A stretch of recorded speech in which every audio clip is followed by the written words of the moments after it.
Magandang umaga, tuloy-tuloy ang balitaan dito sa News TV Live. Kasalukuyan na pong nagsasagawa ng press conference kaugnay ng nangyaring pagsabog sa isang condo unit kagabi sa 2 Serendra sa The Fort Taguig City. Para sa detalye may ulat si Isay Reyes. Isay? Kaya pakinggan natin ngayon si SILJ Secretary Marrojas na siyang namamahala ngayon sa press conference kaugnay sa pagsabog kagabi dito sa 2 Serendra Condominium sa Bonifacio Boulevard City dito sa Taguig na sana mabibigyan linaw na ang lahat o ang buong sanhi ng pagsabog lalo pat wala pa rin binibigay na mga opisyal na ang mga otoridad na ulat ukol dito. So pakinggan natin ito, Trisha.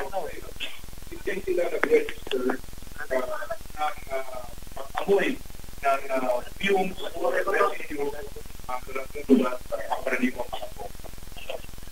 may ginagawa na either tatakol yan o hindi sila ginawa yung either yung pagtakol o yung pagtupo kung saan manila natatasan amoy kung meron mga fumes. Sa ngayon, hindi natin masasabi kung ano ang pagsabog dito.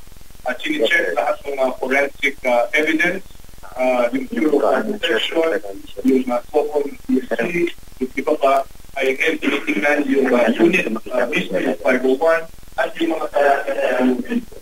Masasabi natin na doon sa unit 506, unit 506, in the same floor, unit 506, merong used fire extinguisher. So, pero hindi pa natin masabi yung timeline na nagamit ito before the explosion na naging contributory sa explosion or nagamit ito after the explosion dahil kumalat yung apoy. Pero alam natin na masasabi natin that there was a used fire extinguisher sa unit 506. Masasabi din natin sa unit 306, one floor below, kasi walang fourth floor ito. No? 1, 2, 3, 5. Walang floor ito. Doon sa 306, meron din mga indications ng burn marks. So again, inaaral ito kung umakyat ang apoy o bumaba ang apoy or kung ano ang pagtakbo ng apoy. Dito sa 506, which is ito yung gusali, yung 506 na dito na sa dulo, yung 501 kung saan nangyari yung pagsabog na dito sa kapila. So yan ang inaalam ngayon ng mga expert kung ano yung takbo, ano yung sequence of events na sumabog na yung nagkaroon ng pagsabog sa 501. Sa ngayon, patuloy na inaaral ng SOCO at saka ng Fire Protection yung burn pattern. Inaaral din nila yung shattering or debris, yung gano'ng kalayo, pinimeasure nila dito, kinakalkula nila kung ano yung force na kailanganin para maitapon na ito ng mga sa ganung lado. Pero masasabi natin na hanggang sa ngayon ay wala pang nakikita triggering device. Wala pang nakikita triggering device. Among the debris sa inaaral din nila yung mga fragmentation patterns sa ganun. May pasiguro natin na hindi talaga ito bomba. Bomba man, kung anong klaseng bomba. So, we are not ruling out anything. Sinasabi ko lang sa inyo kung ano yung factual na nangyayari o factual na mga findings. Sa ngayon, patuloy na i-interview lahat ng mga biktima, lahat ng mga witness. Merong report na yung occupant ng 501, si Mr. San Juan, ay nag-reklamo siya na parang mainit daw or may suffocation, gano'n. So, tinawagan niya, yung parang administrator kung saan niya inuupahan yung apartment na yun.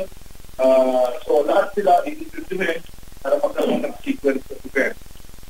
Sinagmit din ang Ayala Management, yung CCTV records, ng elevators, ng lobby, etc. Sir Trisha, yun nga ang tinig ni Secretary Marrojas na patuloy na nagsasagawa or nangunguna sa press conference na ginagawa dito sa lobby pa rin ng 2 Serendra dito sa Bonifacio Global City sa Taguig. Sa pagsimula ng press conference kanina, kinumpirma ni Secretary Rojas 3 ang patay. Ang isa ay ang driver nga ng Abenson na van at ang 2 pa niyang kasamahan at nabangga kasi sila dito nga sa Tarex van na minamaneho ng isang Orlando Cantante na wala namang naiulat na injury. 5 naman ang injured sa insidenteng ito. Ang isa ay ang residente ng Unit 501 na nasa ICU pa hanggang sa ngayon. Ang residente naman ng Unit 683 na nakitaan ng mga tama ng shattered glass sa loob ng kanyang unit. Ito ay kasalukuyang nasa St. Luke's pa rin at hindi pa discharged. Ang isang 9-year-old na lalaki na passerby umano kagabi na nakatamo ng minor injuries pero na-discharge na rin kagabi. At ang 2 pa na o ang isa pa na nasa St. Luke's ngayon at hindi pa discharge at ang isang 19-year-old din na passerby na may apelidong Garcia na na-discharge din kagabi. Kinumpirma lamang niya Secretary Rojas na sa Building B nangyari ang lahat. In-evacuate na raw lahat ng mga residente dito at lahat ng utilities ay pinatay na rin. Maging yung mga nakatira sa mga adjacent na buildings ay in-evacuate din at pinatay lahat ng utilities habang nagsasagawa nga ng investigasyon para ma-prevent na yung mas marami pang damage. Meron pa silang ibang iniimbestigahan katulad na lang ng mga trace ng fire marks or indication ng burn marks sa iba't ibang units pero patuloy pa rin daw ito inaaral at binubusisi. Hindi pa nila makumpirma yung totoong sanhi nitong pagsabog kagabi pero binigyan naman tayo ng seguridad o assurance ni Secretary Rojas na maraming team ang bumubuo sa investigasyon na ito. Trisha. Isay, yung bilang ng patay at injured, itong mula sa press conference na impormasyon, Isay, na 3 bilang ng mga patay mula doon sa pagsabog. Ito ba yung final, Isay? Taliwas ito doon sa nauna nating iniulat kanina na umakyat na sa 6 yung bilang ng mga namatay doon sa pagsabog. Yes, Trisha. Ito lamang yung official na nire-release ngayon na detalye ni Secretary Rojas kung saan 3 araw ang official nilang bilang ng patay at 5 ang insured. Taliwas ito, tama ka Trisha, dun sa paunang nailabas na ulat ng NDRRMC. Pero tatanungin natin ngayon kung bakit nga taliwas ang nakuwang impormasyon ng NDRRMC. Sa ngayon, Trisha, si Taguig Mayor Lani Cayetano naman ang nagsasalita dito sa press conference. Trisha.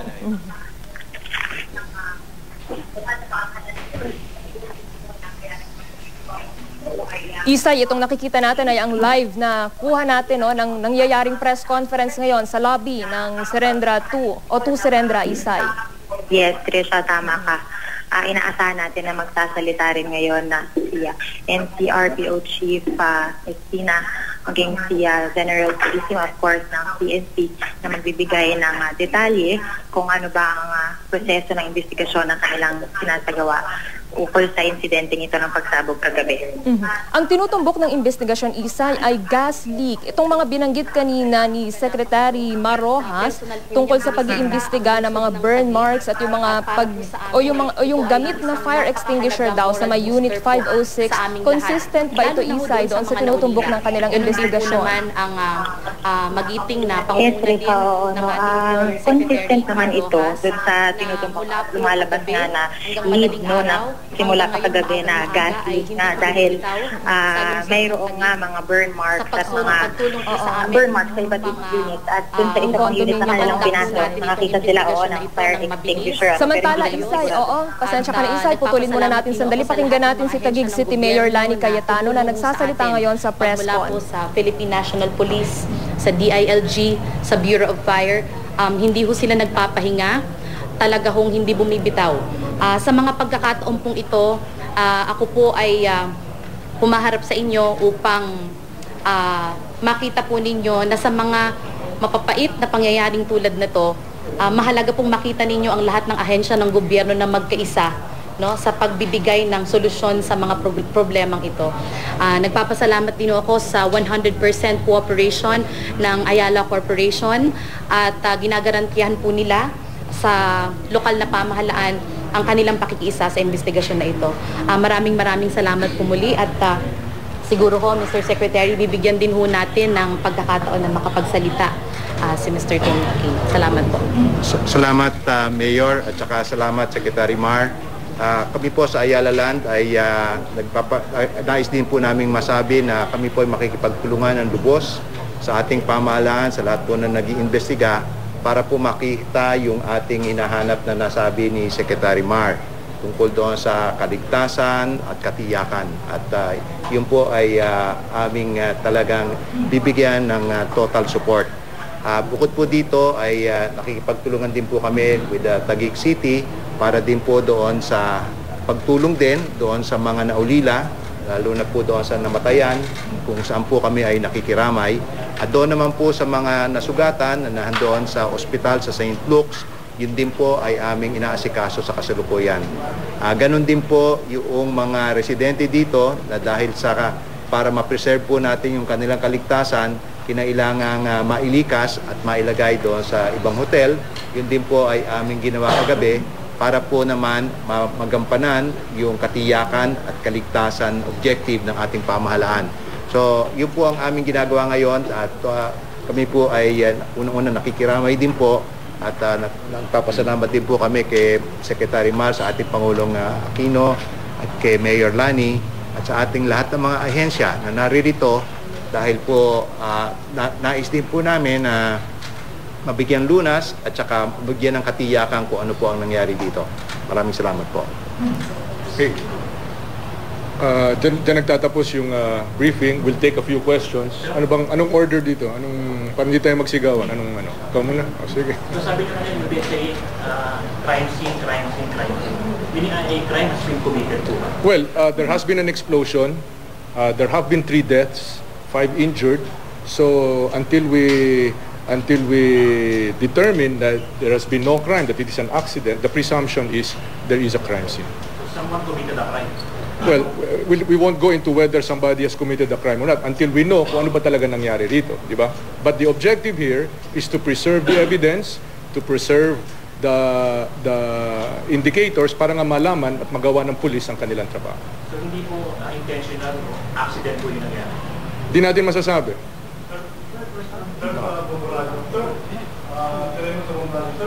If ever, whatever the reason behind the explosion, whether intentional or accidental, may pananagulat mo ba o can you be assured na mananagot if ever may pagkakulang yung Ayala? Malalaman lamang natin yan matapos ang investigasyon. No? Kung sino ang mananagot dito, kung merong mang dapat na managot dito, ay malalaman yan batay sa ebidensya na matutuklasan kabahagi ng investigasyon. Diba? So, it's mahirap naman na magturo tayo kung sino may kasalanan nito o kung sino yung may pananagutan dito kung hindi pa nga natin alam kung ano talaga nangyari dito. Secretary, binabanggit niyo po kanina yung mga sleeping dog natin kagabi ay nag-negative sa mga traces na binabanggit. Conclusive or how many percent?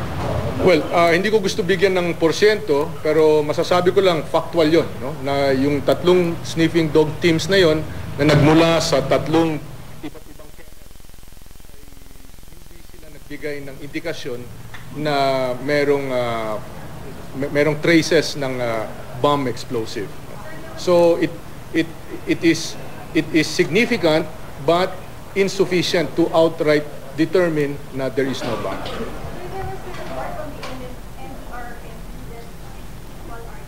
There might be ang napapanood nga po natin ay si DILG Secretary Mar Rojas na nagbibigay pa rin po o nangunguna sa isinasagawang briefing o press conference hinggil nga po sa nangyaring pagsabog kagabi sa 2 Serendra sa The Fort Taguig City. Ayon sa kanya, patuloy po ang isinasagawang investigasyon para po maipaliwanag kung ano nga po ang naging dahilan o sanhi ng pagsabog kagabi. Wala raw po silang isinasantabing anggulo sa pangyayari at ang presumption pa rin daw po sa mga oras na ito hanggat walang napapatunayan ay isa pong crime scene yung pinangyarihan ng pagsabog. Samantala nagbigay rin po ng pahayag kanina ang kinatawan mula sa Ayala Land Corporation na nagmamay-ari ng condominium at ayon po kay Ginoong Donnie Aquino, sila raw po ay nakikiramay doon po sa mga namatayan sa insidenteng yan at handa raw po silang tulungan ang mga naulila ng mga namatay at handa rin daw po silang tumulong dun sa mga sugatan at maging sa mga residente na inilikas. Bunsod nga po ng pagsabog na yan. Makikipagtulungan din daw po sila sa investigasyon. Nagbigay din po ng pahayag kanina si Taguig City Mayor Lani Cayetano at kanina nga po kung ating matatandaan ay bumuuna ng isang crisis management team ang local government ng Taguig.